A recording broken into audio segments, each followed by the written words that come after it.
The news that broke this week is gonna cause so many comics to spike. Let's talk about it.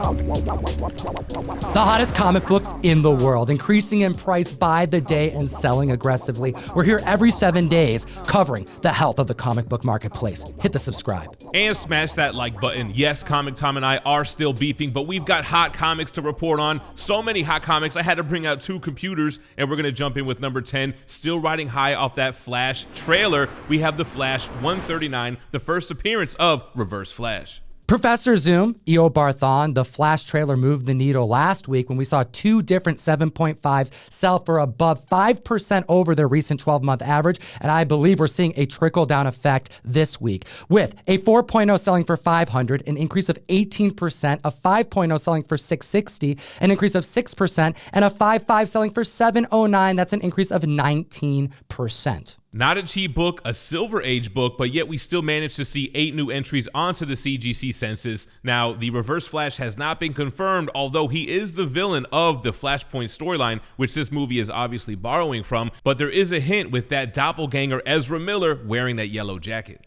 Ezra Miller possibly portraying the Reverse Flash. What do you think about this in the comment section below? That brings us to number 9 on the list with, I can't believe I'm saying it, major spec potential and investment opportunity. We're talking Green Lantern, issue number 87, the first appearance of John Stewart, which is an amazing, difficult to acquire in high grade white cover. A dope book that has only 34 copies graded at a 9.8, making it a major key to own. But the focus is so much on John Stewart, not so much on Hal Jordan, who we know is going to be partnered with him in the show that James Gunn is bringing to the screen. It's almost like we told you guys to keep an eye out on DC books. We have the 7.0 up 41% from its 12-month average. The 7.5 is up 11%. The 8.5 sold for $1,150. That's 41% above its 12-month average. And the 9.0 also selling for $1,150. Can't keep up, but still 22% above its 12-month. Could it be true? Fire Guy Ryan has bested us all, buying Green Lantern keys and non-keys for no reason for years? I digress, because everybody's focused on Hal Jordan and John Stewart, but what about all the other Green Lanterns? You can keep track of them all by utilizing the character search on Key Collector Comics. There are over 12 different categories covering different Green Lanterns, let alone the Green Lantern Corps that has a bunch of subcategories and other characters that have already been spec'd upon in recent weeks. Yeah, what about Guy Gardner, Kyle Rayner, Jessica Cruz, and like we were just talking about last week, Tomar Ray. Make sure to use code TOM101 for a 2-week subscription on the app. And that brings us to number 8 on the list with my favorite Logan key. And it's not Hulk 181. It's 180, the first cameo appearance. In fact, the first cameo appearance that started the arguments over cameo appearance, the most disagreed subject in comic collecting. And we've been seeing Wolverine keys make the list ever since Hugh Jackman announced he'll be reprising his role as Wolverine for Deadpool 3. Hell, there's even a new interview where they're jokingly calling Deadpool 3 Wolverine 10. Wolverine issue 1 from the Frank Miller miniseries made the list last week with that CGC 9.9 sale. Today we have Hulk 180, a CGC 7.5, selling for $1,650, 26% above its 12-month average, and then a 9.0 selling for $2,450, which is 7% above. And what's this? A record-breaking sale with a Mark J, a 7.0, just sold in January for $1,050, outdone by a 61% increase this past week with an all-new high of $1,688. Now, the record set for a 9.6 was in December 2021, where it hit $12,000. Recent January sales put it at $4,560. The 9.8 had its height reached with a white pager selling in 2021 June for $40,800. The last GPA sale, also in January, down, selling for $22,800. A lot of things combine to adjust pricing, but one that needs to be considered is the increase in census count. Since this book landed on the Hot 10 back December 19th, 10 short weeks ago, there's been an increase of 226 copies added to that CGC census. And out of the new census count that Tom just mentioned, we have 4 more 9.6s and we have an additional 9.8. Now, to put it into perspective, talking about Hulk 180 versus 181, there are actually double the amount of 181s on the census compared to that 180. And that brings us to number 7 on the list with SpiderMan Noir issue number 1, the 1930s web slinger that operated during the Great Depression, a mature take on the character coming to Amazon courtesy of Sony. Fans are gearing up for the new show, and we have 4 new 9.8 sales performing above the 12-month average, as low as $437 and as high as $500, putting it 21% above that average. At this time, newsstands were believed to make up 5% of the print run, and we have 2 different newsstand sales of this key comic book. One breaking records, a 9.2 sold for $250 back in 2021, up 60% now selling for $400, and the 9.6 newsstand had its second highest sale of all time, where it hit $660. Sony currently has the rights to over 900 Spider-Man characters, and they can continue to make those Spider-Man films in perpetuity as long as they do so about every 6 years. Now, the narrative on this Spider-Man Noir could go and take a dark turn. This is set in the Great Depression. We already know it's not focused around Peter Parker. Could this be like the boys' version of Spider-Man? I think that is the reason why so much heat is behind this comic book, because it has the potential of surprising so many people, because we've never seen something different than the friendly neighborhood Spider-Man. Which brings us to number 6 on the list. Now, we've already talked about Deadpool 3 with Hulk 180. You know we had to have New Mutants 98 on the list, the first appearance of Deadpool. This book is up amongst 6 different grade points, all high grade. But some of the highlights are the 9.4 that sold for $499, 6% over its recent 12-month average, the 9.6 that hit $650, 7% over its recent 12 months, and the 9.8 doing the same with a sale of $1,726. The newsstands are up as well. We have a 9.0 hitting $530, 23% up, and the 9.8 reaching $3,300, although that's only 1%. That's a lot of money to throw down on a book in this market. Clearly, people are hyped about Wolverine versus Deadpool. We're routinely seeing both Deadpool keys and Wolverine keys make the list. Now, although that high sale is north of $1,700, there have been 3 sales since under $1,600, so it's a book that you probably could be patient with. There are almost 23,000 copies on the census, with 58 new copies added since we last talked about this book. Looking at number 5, we have Swamp Thing number 37, the first appearance of John Constantine, and so many cancellations coming from DC. James Gunn not including anything about Justice League Dark or John Constantine in his slate for the future. Could we be seeing John Constantine 2 happen, courtesy of Keanu Reeves? It's seemingly up to this actor to bring it to the screen. He is gunning for it. No pun. The book's got a lot going for it. We know Keanu Reeves wants to reprise his role as John Constantine. We know James Gunn is gunning for a upcoming Swamp Thing movie. It sounds like the perfect storm for a post-credit scene. We've got multiple sales to report on here and multiple sales within the same grade points. We have 2 CGC 9.0s that sold, one for $355 and another for $380, 8% above its 12-month average. And we have 3 9.6s selling for $600, $625, and $667, 16% above its 12-month average. Since we chatted last about this book 6 weeks ago, where it ranked number 5 on the Hot 10, we have seen an increase of 69 copies added to the CGC census, 5 of which graded at a 9.8.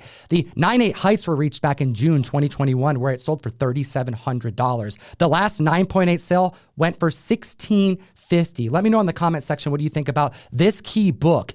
Regardless of the rumors going around, this movie seems to be on pace to still happen, and I want to hear your thoughts. And speaking of Swamp Thing, that House of Secrets 92 is getting rather expensive, man. What if collectors want one, but they can't afford it? Well, last week I gave away a Marvel Spotlight 5 first appearance of Johnny Blaze, the Ghost Rider on Whatnot. I'm thinking in March, we're going to give away this House of Secrets 92. And pay attention to the set. There may be some foreshadowing of giveaways to come. Link in the description. Join me over there. And if you use the code, you get a $10 credit after your first $10 purchase. Keeping it moving to number 4 on the list, we have more James Gunn spec. We have Batman 655 from 2006, the first cameo appearance of Damian Wayne. This right here is a perfect storm. So many people are gunning after this key appearance, after the announcement that we're going to see this unique version of the Bat family hit the screen, particularly with Damian. However, the supply is meeting the demand, and we have 9 different 9.8 sales to prove it. Before we get to that, we have multiple sales in 9.4 as well. 3 to be exact, with the high sale being $110, 45% above the 12-month average. There were also 3 sales in 9.6 with a high of $155. That's 68% above its 12-month. The 9.8 sales had a peak of $303. That's an increase of 38% when you compare it over its 12-month average. But hang tight, because this book reached heights this year alone post-announcement of 483. Why would that be? Well, there are more being added to the census by the day in high grade. Since we chatted about this last week, it also ranked at number 4, and since then there's been an increase of 8 copies added to the census, 3 of which are graded at 9.8, and I suspect more are coming. We should also mention the variant in a 9.8 broke record twice last week, first selling for $715 and then selling for $750. And what's this on the list at number 3 with a lapse last week? Omega Men number 3, the first appearance of Lobo, is back, spiking, and for good reason. We have some of the biggest spec news to move the needle on not just this book, but multiple DC keys that I don't think anyone was speculating on. Last week, IGN released a poll asking their readers which of these characters would they like to see in James Gunn and Peter Safran's new DCU. The list goes like this: Nightwing, Martian Manhunter, Lobo, Brainiac, Deathstroke, Red Hood, Zatanna, the Court of Owls, Mr. Freeze, and John Constantine. Now, that was the ranking chosen by the readers per IGN's list of characters that they made up. But to everybody's surprise, James Gunn Instagrammed the following: will 5 of the 10 do? This seemingly confirms half of this list.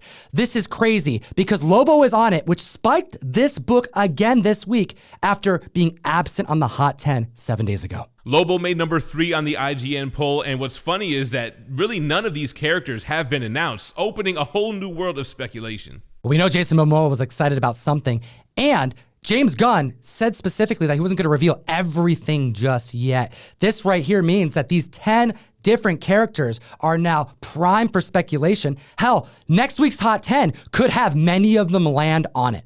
Omega Men 3 saw 3 sales in a CGC 9.6, the highest being $190, 32% above its 12-month average, and we saw 5 sales in a 9.8, with 2 of the high sales at $400, which is 20% above its average. There's an increase of 78 copies added to the census since we chatted about this book just a short 14 days ago, and 19 of which were 9.8. With so many familiar faces on the Hot 10, rightfully so, they keep bringing the sales week after week. We do have a newcomer. Coming in at number 2, Avengers 267, the first appearance of the Council of Kangs. We seldomly see comic book spike after the movie. I mean, think about Black Panther spec, Submariner spec, America Chavez, even Scott Lang post-Quantumania, which was critically panned.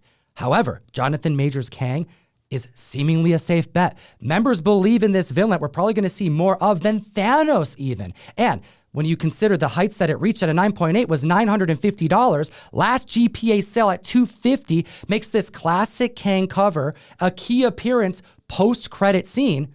Clearly, this book is looking prime for purchasing now. But does it have the legs to go up like it once did? That's a good point. It's still a far reach from his former glory, but we do have some record-breaking sales in the lower grades. A CGC 8.0 sold for $48 back in July. It's up 4%, now selling for $50. The 8.5 sold for $55 in October. It's up 55%, selling for $85. Across multiple high grades, the heights this book reached was back in 2021 in the summer when Jonathan Majors premiered as Kang for the first time in the season finale of Loki. Well, we have a 9.6. 8 of which that sold over the last week, the highest being $130 for an increase of 19%. And it didn't stop there. There were 10 9.8s that sold, the highest being $300 with an increase of 27% when you compare it to that 12-month average. Bringing us to the number 1 hottest comic book in the world. Make sure you hit that like button, subscribe to the channel, and Tom, hit him with number 1. It's The Last of Us, American Dreams number 1, with multiple grade points up over the recent 12-month average and a brand new 9.8 height that was outdone in under 7 days since we reported on this last. Clearly, fans are enjoying the show. A CGC 9.4 sold for $475, 52% above its average, and the 9.6 selling for $615, 22% above. The 9.2 had a record-breaking sale. It was set just in February for $406, up 11%, now selling for $449. And then we have the 9.8. We talked about the $1,500 sale that happened last week. Well, it was shattered with an increase of 13%, hitting $1,699. $2,000. Now get this, when the news broke back in 2020, Key Collector Comics put out a key alert letting everybody know that this was happening. And back then, 9.8s were selling for between $250 and $400. Hot damn, has this book exploded. Now, if The Walking Dead 1 has taught us anything, it's that we might want to wait until the end of the season to pick up a copy. Considering that season 2 has already been granted, this book is definitely something I'm going to be watching very closely because I passed up on a sale that was less than this record breaker weeks ago, and I'm feeling that regret. Hit the like and slap the subscribe. And as always, geek responsibly and stay minty fresh. Enough said. Comic fam, I'm so proud of every single one of you. Thank you so much for coming out. Over on Whatnot last week, we raised $2,000 for comic books for kids, and we didn't stop there. We teamed up with the best new app to buy and sell collectibles, Whatnot, Key Collector Comics, and CBSI, and a bunch of our friends to print in excess of 1,750 brand new comics that have already been donated, and they're on their way to hospitals to make Children's Day a little bit better, whether they find themselves at a hospital or a cancer center across the U.S. Thank you so much, Gem Mint Collectibles, Nerdy Girl Comics, and Carnivore Comics. And of course, we also have to mention Comic Pops, Davis Rider, and Comic Books for Kids. And big thank you to you, Russ, Milky, Comics, Heron Heavens, the Mystery Mail Call members who all combined efforts to do some good. Comic Books for Kids doesn't just assist children, but they also serve troops as well. Comic books for veterans. So I think there's a lot more we can do this year. You can come follow us on Whatnot, where we're making the magic happen. Have a great week. Thank you so much from the bottom of my heart, and we'll see you soon.